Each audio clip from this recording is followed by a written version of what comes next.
Hello and welcome to Craft with Sarah.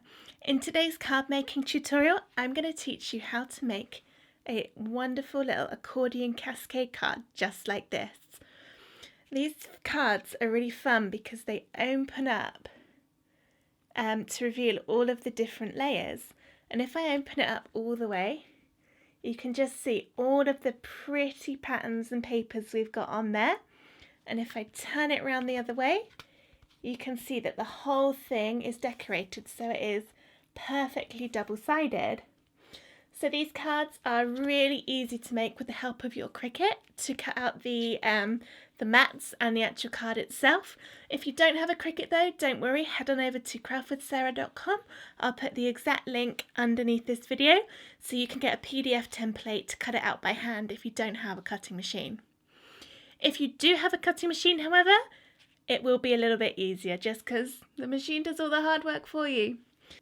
So this is a really great card to make with your Cricut machine because you can print then cut the little monsters to go over the top.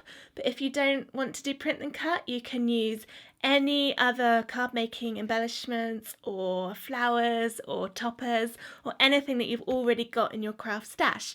So that makes this type of card really good for using up all those little bits and pieces that I know you've hoarded. I'm going to cut this out with my Cricut machine, and the link to the Design Space project so that you can cut it too is in the comments underneath this video. If you download my Design Space files to make this card, you'll notice that there's two separate project files. The first is this one, which is for the actual card itself, and this is blank, it doesn't have the monsters on it, so you can create your own embellishments or toppers to decorate it with. The second file is where the monsters are, and these are a print and cut image. I'm not going to go through how to do print and cut in this video, but I do have another video on how to do that. So if you've never done it before, or if you're a little bit unsure, check that out. There's a link to it in the top of this video now or underneath in the description, and that will show you how to print and cut and also how to troubleshoot common print and cut problems, such as it not quite cutting out in the right place. The reason there are two copies of the monsters is that we've got one to go on the front of the card and one to go on the back. They're going to be double-sided on our card, and that's why there needs to be two, and also that's why one of them is the opposite way round to the others, because when they go back to back, we want to make sure that the coloured printed version of each monster is showing. So for this one, I'm just going to close it. Like I said, if you need help with print and cut, check out my other video. But for this one, the Cascade Accordion card, open up the project, and then all you need to do is click Make It. I've sized everything for you already, so you don't need to change anything. But I just wanted to go through a little bit about how to move things onto different mats in case you change your paper size. So for this one, number 3, it's just got this one tiny little bit on a mat, and that's a bit silly. We don't want to waste a whole sheet of paper just for this one bit. If you click on it and then click the little 3 dots, you can click Move Object and then choose a mat to move it to. Make sure you choose one that's the same colour and then click Confirm. You can see this has moved the piece onto this mat, but it doesn't actually fit. However, if you pull the rotate button round, you can move it so that it will fit on the sheet. And that's so helpful for getting the most out of your paper when you're cutting with your Cricut. When I cut my card, I did A4 paper for this. So if I change this to A4, you can see it's now split it into 3 mats, which is fine. But this mat is pretty empty, and the last one only has 1 bit on it. So again, do the same thing. Click the 3 little dots and put Move Object. Click onto a mat of the same colour, and then you can move things about to get them all fitting on as little mats as possible. Don't worry about the empty mats you've got left. As soon as you hit continue, those empty mats will disappear, so you can see I've now only got 4. So when you're ready, go ahead and cut out all the different parts of the design, and then we can assemble it and put it all together in the next step. Once you've cut your outline of the card, then you need to take it off of the mat. Now the first thing to do is just to pull off the outside of your piece of card, because we're not going to need that, so we don't need to worry about taking that off of the mat nice and neatly. So I'm just going through and pulling this off. Okay, now you'll probably notice when that pulled off, it kind of bent a little bit and went a bit warped and out of shape. We don't want that to happen with our actual parts of the card, so instead of pulling the card off of the mat, we're going to pull the mat off of the card. To do that, just turn your mat over and then start bending it upwards.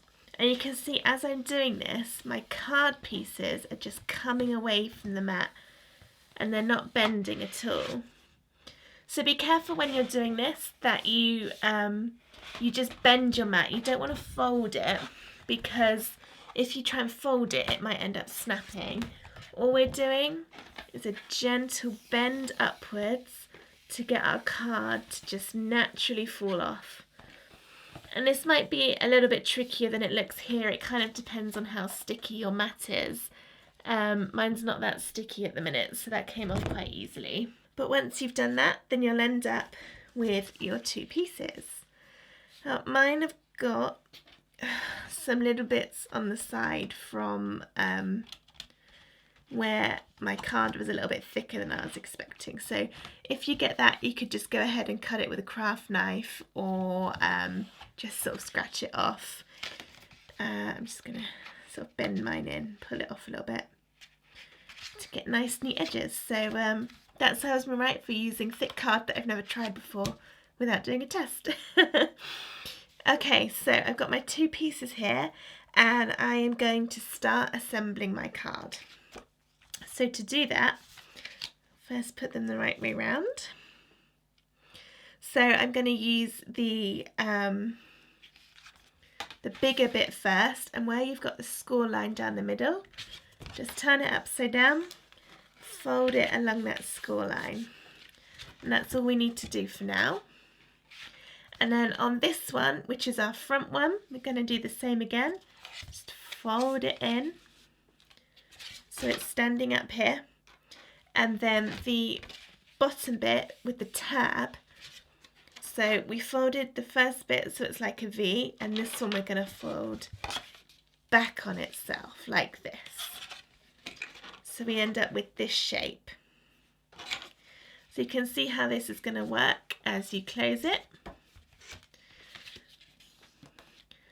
So what we're going to do is we're going to stick the tab, this little bit here, to the back of the other sheet of card, and then you'll end up with this 4-level concertina effect.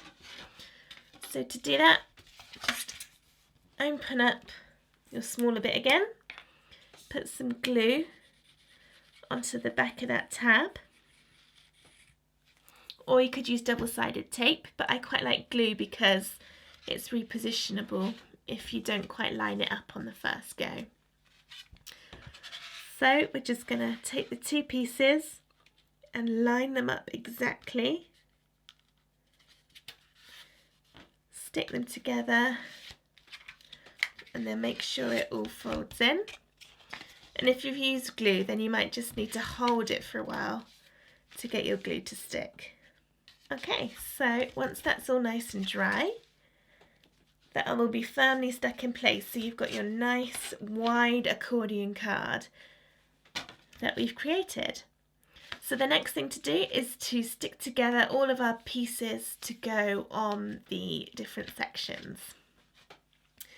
I've already done this for most of them, so you will end up with 4 pieces of one direction and then 4 pieces of the other direction as well. So I've just got one bit left to do for that, which is the biggest bit, which I thought I'd just do to show you how to stick it together. So you can use double-sided tape or glue to do this, and we're just going to stick all of the slightly smaller bits to the inside of the slightly bigger bits.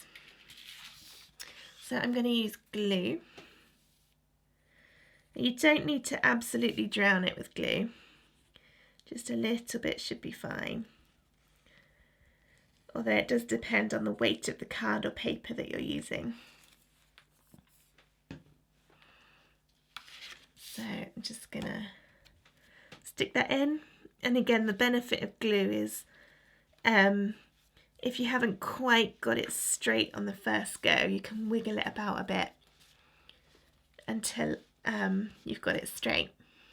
So there we go, nice and easy. Now I've got my 4 bits for each side and I can start sticking them to my card. So I'm going to bring my card back in and you'll see that you've got 1 bit for each part of your accordion, but it's double-sided, so as I open it up I've got the corresponding bit for that side as well. So I'm just going to get this started by doing the front. So again, just a little bit of glue or double-sided tape.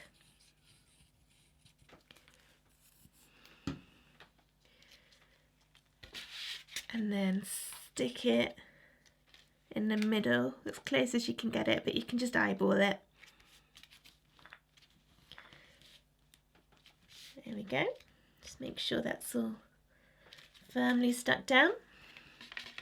And then I'm going to do the back as well. Okay, and then I'm going to stick that one on that side. So you can see just from doing that how pretty it's going to look once we've got all of the different bits attached. I've stuck all the little bits onto my card now and I'm loving how it's looking. Look how pretty this is. It's so colourful and bright and everything's matching and lining up perfectly. And if I turn it over, you can see again it's exactly the same on the other side. So if I fold it up, this will go lovely in an envelope and you can write your message on the back. So if you wanted to, you could leave this last panel off of the back to make it easier to write your message. But I decided to leave it on in this case. And when your recipient gets the card, it will sit open on their mantelpiece or their shelf and they'll be able to see all of those really pretty layers coming through. But there's still more we can do to make it even more special, and for that I am going to use some print and cut designs that I made as part of my previous video where I was going through how you can do print and cut on a Cricut. So if you would like to watch that video to cut these little monsters for yourself, I'll put the link below this video in the description. You don't have to use your Cricut to make the toppers to go on top. You could use whatever you want. So some embellishments you already own, or maybe some die cut decoupage toppers, or some flower embellishments, or whatever it is you want. Just to add, we're going to add them above here to add a little bit more excitement to our card. Alright, so the number one thing to remember when adding your embellishments is your envelope. You don't want to stick things so high that your card will no longer go in the envelope. So what I like to do is to get the envelope, put it underneath the card when I'm adding on all my toppers, and that way I know that they're going to fit. So you might be wondering why I've got 2 of everything, and I will show you. I'm going to do the rainbow first, which I'm going to put on the back panel. So if I open up my card, and I'm going to make sure I line it up with my envelope here, and then that will nicely sit on top of the red part of my card here. So I'm going to add a bit of glue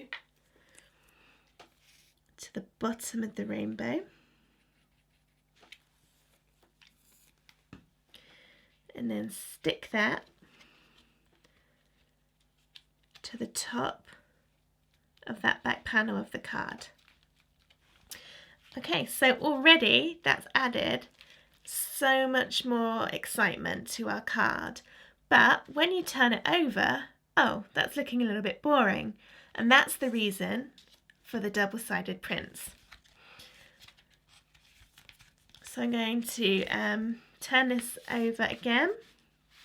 And this time I'm going to stick this rainbow on the back panel, but I'm going to line it up perfectly with the one on the other side. To make that easier, I'm just going to remove the envelope for the time being, because I know this will fit because I've already done it on one side.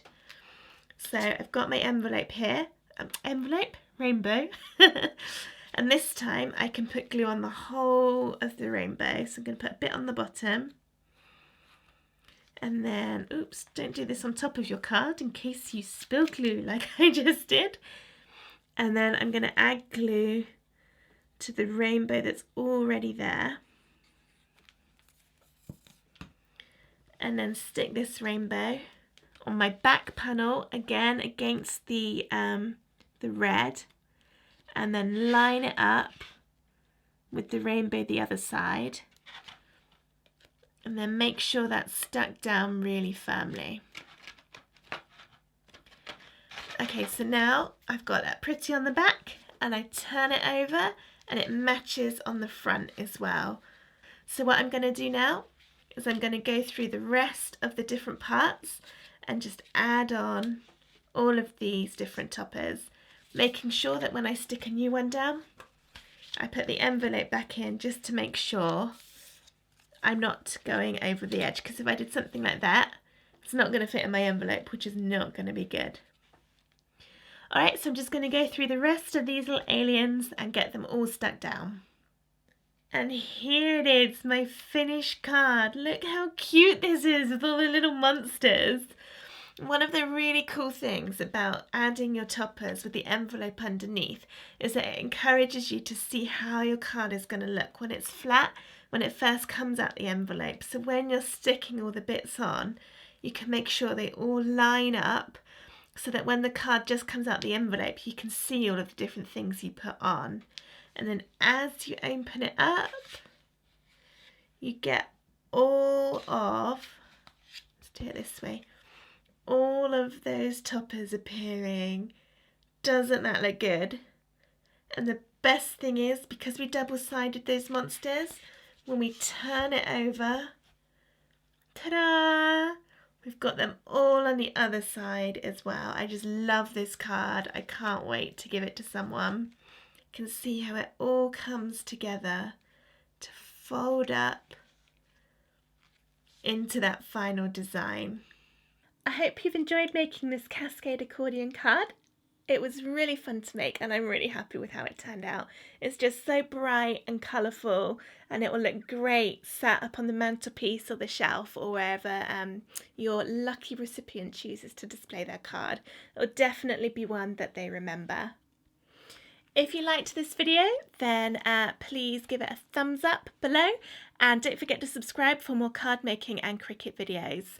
And of course, as I said at the start, the Design Space project, so that you can make your own card like this, as well as a PDF version if you don't have a Cricut machine, are linked to in the description underneath the video.